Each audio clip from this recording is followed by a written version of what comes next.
Mas eu quero aqui tomar a liberdade de fazer um depoimento pessoal, expondo minha vida pessoal. Eu sou casado, eu tenho um esposo, o Estado me deu uma certidão de casamento, sempre sendo xenofóbico, e achava que esse sonho seria distante. Sempre fui criado numa família católica e sempre fui perseguido por uma voz constante, senador Cajuru, em que as pessoas falavam, eu passei com 23 para 24 anos para delegado de polícia, feito pela USP São Paulo. Estou falando isso por vaidade, passei em primeiro lugar. Eu focava muito no estudo, porque eu achava, ajoelhava e chorava, pedindo para que Deus mudasse aquilo em mim. Ia mais. Prova disso que todos os direitos dessa população não se deram aqui por lei. Direito ao casamento, direito à adoção, direito à criminalização da homofobia. São alguns direitos. Nenhum se deu pela via. Fecha a porta. Para essa minoria, que eu não chamo de minoria, eu chamo de maioria minorizada. Assim quando se falam das mulheres, das pessoas com deficiência. Eu fui eleito, foi para essas pessoas. E aqui eu quero dar esse testemunho de que eu casado, me habilitei, Deus me deu o meu anjo Gabriel, com 2 anos e 8 meses. E quando entrei com o processo de adoção, na vara da infância e juventude, um membro do Ministério Público teve a ousadia de escrever na promoção, ser resultante, um filho só poderia ter a filiação, um pai, pior ainda, filho de 2 mães. Do ato de violência, que isso me atinge e atingiu a minha família, porque com 1 mês, Gabriel papai. Com 1 mês, Gabriel já chamava Rodrigo de papai. O meu esposo, a trazer o nosso filho. Porque um promotor de justiça, Ciro, que um dos princípios, um dos fundamentos da República Federativa do Brasil é promover o bem-estar de todos e abolir toda e qualquer forma de discriminação. Ele foi preconceituoso, ele foi homofóbico e me causou um mal. Porque o próprio Estatuto da Criança e do Adolescente estabelece que tem que se analisar o bem-estar da criança.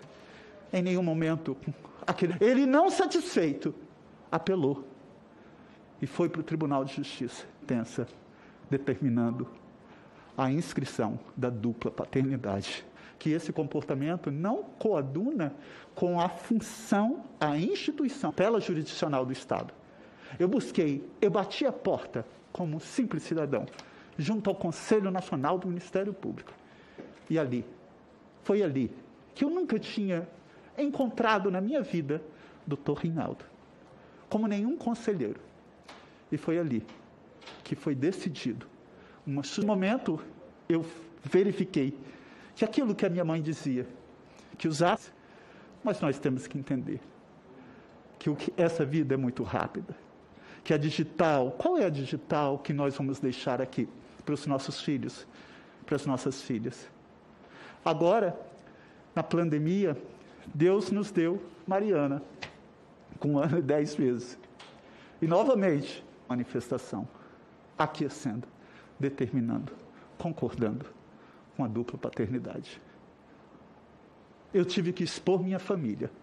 Eu tive que me expor, senador veneziano. Isso não é fácil. Hoje eu sei o que é local de fala. Porque só quem passa sabe, efetivamente, como dói um comportamento homofóbico, racista, preconceituoso, misógino. Só quem sofre isso. Então eu queria fazer um apelo aos meus queridos senadores e senadoras. Se para o pior criminoso a Constituição Cidadã diz que ninguém será considerado culpado até o trânsito em julgado da sentença penal condenatória, quem somos nós para recusar qualquer um dos 5 sabatinados que aqui estão? Não sejamos levianos, não sejamos injustos, não cometemos injustiças que jamais queríamos sofrer. Sejamos empáticos, vamos nos colocar na dor do outro. Então, doutor Reinaldo e todos os demais 4 sabatinados, tenham em mim um humilde senador que está com as portas abertas na defesa intransigente da instituição chamada Ministério Público, porque eu tenho orgulho de dizer que essa é uma das instituições que mais luta para a manutenção e defesa da democracia brasileira. Finalizo, para não ser delongo, que já foi muito complacente comigo, meu querido senador Anastasia. Como eu amo, eu acho que eu caí no direito, senador Lucas, por acaso, que eu amo literatura. E aí eu quero fazer uma homenagem a Mário Quintana, porque às vezes, senador Carajuru, a gente vê aqui nessa casa tanta vaidade, senadores que gostam de status, cargos, funções, salários. Minha gente, a pandemia está aí. Essa vida é muito curta. Eu não sei se eu chego em casa. Eu não sei se eu vou conseguir voltar para o Espírito Santo e encontrar meus filhos, que são a razão da minha vida. Para vocês e para todos que estão nos ouvindo, eu quero saudar com uma poesia do Mário Quintana, que diz: a vida são deveres que nós trouxemos para fazer em casa. Quando se vê, já são 6 horas. Quando se vê, já é sexta-feira. Quando se vê, já é Natal. Quando se vê, já terminou o ano. Quando se vê, já não sabemos mais por onde andam os nossos amigos. Quando se vê, perdemos o amor da nossa vida. Quando se vê, já passaram 50 anos. Agora é tarde demais para ser reprovado.